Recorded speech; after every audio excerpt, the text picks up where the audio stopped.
Doctor B R Ambedkar, Baba Saheb Ambedkar ಅವರು ನೆಹರು ಮಂತ್ರಿಮಂಡಲದಿಂದ ಯಾಕೆ ರಾಜೀನಾಮೆ ಕೊಟ್ಟರು ಅನ್ನೋದನ್ನು ಕಾಂಗ್ರೆಸ್ ತನ್ನ ಅಧಿವೇಶನದಲ್ಲಿ ಒಂದ್ಸಲಿ ಚರ್ಚೆ ಮಾಡಬೇಕು ಅಂತ, ಆಮೇಲೆ ಸಂವಿಧಾನದ ಪುಸ್ತಕ ತೋರಿಸ್ಬೇಕು, ಆಮೇಲೆ ಡಾಕ್ಟರ್ ಬಾಬಾ ಸಾಹೇಬ್ ಅಂಬೇಡ್ಕರ್ ಅವ್ರ ಹೆಸರನ್ನೇ ಹೇಳಬೇಕು ಅಂತ. ಇವತ್ತು ಸಾರ್ವಜನಿಕ ಡೊಮೈನಲ್ಲಿ ಇದೆ. ಅಂಬೇಡ್ಕರ್ ಹೇಳಿದ್ದಾನೆ. ಅಂಬೇಡ್ಕರ್ ರಾಜೀನಾಮೆ ಪತ್ರ ಇವತ್ತು ರಾಷ್ಟ್ರಪತಿ ಭವನದಲ್ಲಿ ಇಲ್ಲ. ಅಂಬೇಡ್ಕರ್ ರಾಜೀನಾಮೆ ಪತ್ರ ಏನಿದೆ ಅದು ಇವತ್ತು ರಾಷ್ಟ್ರಪತಿ ಭವನದಲ್ಲಿ ಇಲ್ಲ. ಯಾಕೆ ಅಂತ ಕೇಳಿದ್ರೆ ಕಾಂಗ್ರೆಸ್ನವ್ರಿಗೆ ಭಾಳ ಸಲ ಇನ್ಕನ್ವೀನಿಯೆಂಟ್ ಟ್ರೂತ್ ಅಂತ ಕೆಲವು ಇರ್ತಾವೆ ಒಂದ್ಸಲಿ ಸಾರ್ವಜನಿಕ ಜೀವನದಲ್ಲಿ. ಇನ್ಕನ್ವೀನಿಯೆಂಟ್ ಟ್ರೂತ್ ಅಂತ ಸತ್ಯ, ಆದರೆ ಅದು ಅಷ್ಟು ನಮಗೆ ಇಷ್ಟ ಆಗುವಂಥ ಸತ್ಯ ಅಲ್ಲ, ಅದನ್ನು ಮರೆ ಮಾಡಿಬಿಡ್ತಾರೆ ಒಂದ್ಸಲ. ಅಂಬೇಡ್ಕರ್ ಅವ್ರ ರಾಜೀನಾಮೆ ಅವ್ರಿಗೊಂದು ಇನ್ಕನ್ವೀನಿಯೆಂಟ್ ಟ್ರೂತ್ ಅದು ನಡೆದೇ ಹೋಗಿತ್ತು ಒಂದ್ಸಲಿ. ಆ ಪತ್ರ ರಾಷ್ಟ್ರಪತಿ ಭವನದಲ್ಲಿ ಸಿಗೋದಿಲ್ಲ. ಆದರೆ ಭವನದಲ್ಲಿ ಸಿಗೋದಿಲ್ಲ ಅನ್ನೋ ಕಾರಣಕ್ಕೆ ನಮಗೆ ಅದು ಗೊತ್ತಾಗಲ್ಲ ಅಂತಿಲ್ಲ. ಯಾಕಂದರೆ ಬಿ ಆರ್ ಅಂಬೇಡ್ಕರ್ ಅವರು ಆ ಕಾಲದ ಕಾಂಗ್ರೆಸ್ಸು ಮತ್ತು ನೆಹರು ಮತ್ತು ಆ ಕುಟುಂಬದ ಹಣೆ ಬರೋ ನಂತರದ ದಿನಗಳಲ್ಲಿ ಗೊತ್ತಿದ್ದು ಅವ್ರು ಎದ್ದು ನಿಂತ್ಕೊಂಡು ಸಂಸತ್ನಲ್ಲಿ ಸ್ಟೇಟ್ಮೆಂಟ್ ಕೊಡ್ತಾರೆ ಒಂದ್ಸರಿ. 40 ನಿಮಿಷ ಸ್ಟೇಟ್ಮೆಂಟ್ ಕೊಡ್ತಾರೆ, ನಾನು ಯಾಕೆ ರಾಜೀನಾಮೆ ಕೊಟ್ಟೆ ಅಂತ. ಯಾಕಂದರೆ ಈಗಲೂ ಸುಳ್ಳು ಹೇಳೋದು ಕಾಂಗ್ರೆಸ್ನವರು, ಆಗಲೂ ಸುಳ್ಳು ಹೇಳ್ತಾ ಇದ್ದಿದ್ದು. ಅದಕ್ಕೆ ಗಾಂಧೀಜಿ ಹೇಳಿದ್ದು, ನಾನು ಸತ್ಯವನ್ನು ನಂಬ್ಕೊಂಡು ಬಂದವನು, ನನ್ನ ನಂತರದವ್ರು ನೀವು ಕಾಂಗ್ರೆಸ್ಸಿಗೆ ಸುಳ್ಳನ್ನು ಆಧಾರ ಆಗಬಾರ್ದು, ಅದಕ್ಕೆ ವಿಸರ್ಜನೆ ಮಾಡಿ ಅಂತ ಹೇಳಿದ್ದು. ಆ ಕಾಂಗ್ರೆಸ್ನವ್ರು ಏನು ಹೇಳಿದ್ದು ಅಂಬೇಡ್ಕರ್ ಅವ್ರ ಬಗ್ಗೆ, ಇವ್ರಿಗೆ ಆರೋಗ್ಯ ಸರಿ ಇಲ್ಲ ಅದಕ್ಕೆ ರಾಜೀನಾಮೆ ಕೊಡ್ತಾ ಇದ್ದಾರೆ ಅಂತ ಹೇಳಿದ್ರು. ಅಂಬೇಡ್ಕರ್ ಎದ್ದು ನಿಂತ್ಕೊಂಡು ಮೊದಲನೇ ವಾಕ್ಯನೇ, ಯಾಕಂದರೆ ತುಂಬ ಪತ್ರಿಕೆಗಳಲ್ಲಿ ನನಗೆ ಆರೋಗ್ಯ ಸರಿ ಇಲ್ಲ ಅಂತ ಹೇಳ್ತಾ ಇದ್ದಾರೆ, ನನಗೆ ಆರೋಗ್ಯ ಭಾಳ ಚೆನ್ನಾಗಿದೆ ಅಂತ ಹೇಳ್ತಾರೆ.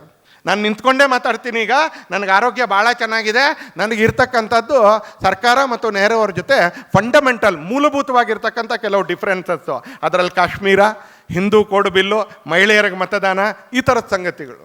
ತನ್ನ ಅಧಿಕಾರ ಅಲ್ಲ ಕಾಕಾ ಕಾಲೇಕರ್ ಸಮಿತಿ, OBC ರಿಸರ್ವೇಷನ್ದು, ಈ ಸಂಗತಿಗಳ ಭಿನ್ನಾಭಿಪ್ರಾಯದ ಕಾರಣಕ್ಕೆ ಅಂಬೇಡ್ಕರ್ ಅವರು, ಬಾಬಾ ಸಾಹೇಬ್ ಅಂಬೇಡ್ಕರ್ ಅವರು ಅವತ್ತು ರಾಜೀನಾಮೆ ಕೊಡ್ತಾರೆ. ಬೆಳಗಾಂನಲ್ಲಿ ಕಾಂಗ್ರೆಸ್ನವ್ರದ್ದೊಂದು ಬಹುದೊಡ್ಡ ಪ್ರಹಸನ ನಡೀತಾ ಇದೆ, ಗಾಂಧಿ ಭಾರತ ಅಂಥೇಳಿ.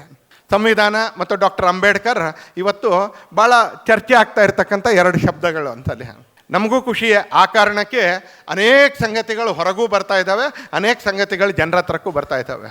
ಸಂವಿಧಾನಕ್ಕೆ 106 ತಿದ್ದುಪಡಿಗಳು ಇವತ್ತಿನವರೆಗೆ ಆಯಿತು.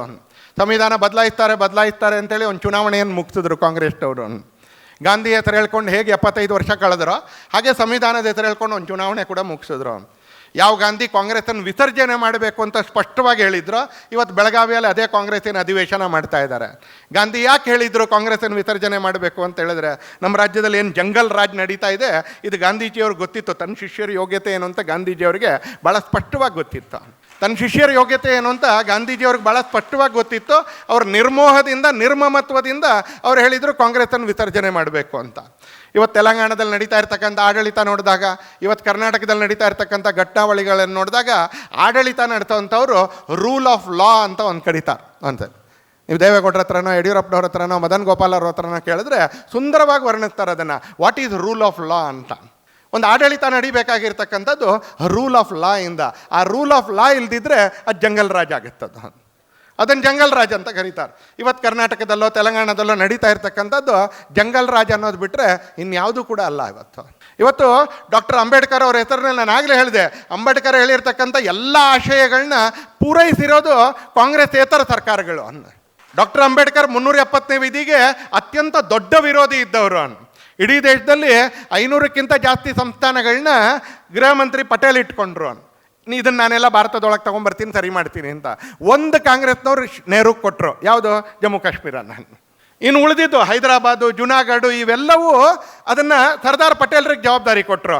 ಒಂದು ನನಗೆ ಅಂತ ಜಮ್ಮು ಕಾಶ್ಮೀರ ತಗೊಂಡ್ರು. ನೀವೇ ಹೇಳಿ ಒಂದ್ಸಲಿ, ಆ 562 ವಿವಾದದಲ್ಲಿದೆಯೋ ಅಥವಾ ಜವಾಹರ್ಲಾಲ್ ನೆಹರು ಯಾವುದನ್ನು ನಾನು ಸರಿ ಮಾಡ್ತೀನಿ ಅಂತ ತಗೊಂಡ್ರೋ ಅದು ಇವತ್ತು ವಿವಾದದಲ್ಲಿದೆಯೋ ಅಂತ ಕೇಳಿದ್ರೆ, ಇವತ್ತು ಅಂಬೇಡ್ಕರ್ ಆಶಯಕ್ಕೆ ವಿರುದ್ಧವಾಗಿ ನಡೀತಾ ಇರೋದು ಜಮ್ಮು ಕಾಶ್ಮೀರದ ಸಂಗತಿಗಳು. ಸರ್ದಾರ್ ಪಟೇಲ್ ಇವತ್ತು ಎಲ್ಲವನ್ನೂ ಸೇರಿಸಿದ್ದಾರೆ ಭಾರತದ ಜೊತೆಗೆ. ಇವತ್ತು ಹೈದರಾಬಾದಲ್ಲಿ ಸಮಸ್ಯೆ ಇಲ್ಲ, ಇವತ್ತು ಜುನಾಗಢಲ್ಲಿ ಸಮಸ್ಯೆ ಇಲ್ಲ, ಯಾವ ಜಾಗದಲ್ಲೂ ಕೂಡ ಇವತ್ತು ಸಮಸ್ಯೆ ಇಲ್ಲ.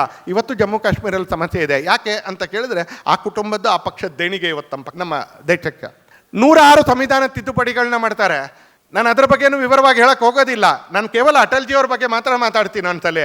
ಆ 106 ಸಂವಿಧಾನದ ತಿದ್ದುಪಡಿಗಳಲ್ಲಿ 75 ಮಾಡಿರೋದು ಕಾಂಗ್ರೆಸ್ನವರು. ಅದನ್ನು ಸ್ಮರಣೆ ಮಾಡ್ಕೊಳ್ಬೇಕು. ಬೆಳಗಾಂನಲ್ಲಿ ಬರೀ ದೊಡ್ಡ ಪೆಂಡಾಲ್ ಹಾಕಿದ್ರೆ ಅಥವಾ ಭಾಳ ಊಟ ಹಾಕಿದ್ರೆ ಎರಡಕ್ಕೂ ತಾಕತ್ತಿದೆ ಕರ್ನಾಟಕದ ಕಾಂಗ್ರೆಸ್ಸಿಗೆ. ಇಡೀ ದೇಶದಲ್ಲಿರೋ ಕಾಂಗ್ರೆಸ್ನವ್ರಿಗೆಲ್ಲ ಊಟ ಹಾಕ್ಬೋದು, ಯಾಕಂದರೆ ಇಡೀ ದೇಶದ ರಾಜ್ಯಗಳ ಚುನಾವಣೆನೆಲ್ಲ ಕರ್ನಾಟಕದಿಂದಲೇ ನಡೆಸ್ತಾರೆ. ಹೀಗಾಗಿ ಊಟನೂ ಕೂಡ ಹಾಕ್ಬೋದು, ಏನು ತೊಂದರೆ ಇಲ್ಲ ನಮಗೆ. ಆದರೆ ಕಾಂಗ್ರೆಸ್ ಯಾವ ಕಾರಣಕ್ಕೆ ಸಂವಿಧಾನವನ್ನು ತಿದ್ದುಪಡಿ ಮಾಡ್ತು ಅಂತ ಬೆಳಗಾವಿ ಅಧಿವೇಶನದಲ್ಲಿ ಕಾಂಗ್ರೆಸ್ನವ್ರು ಸ್ಮರಣೆ ಮಾಡಬೇಕು ಅನ್ನ.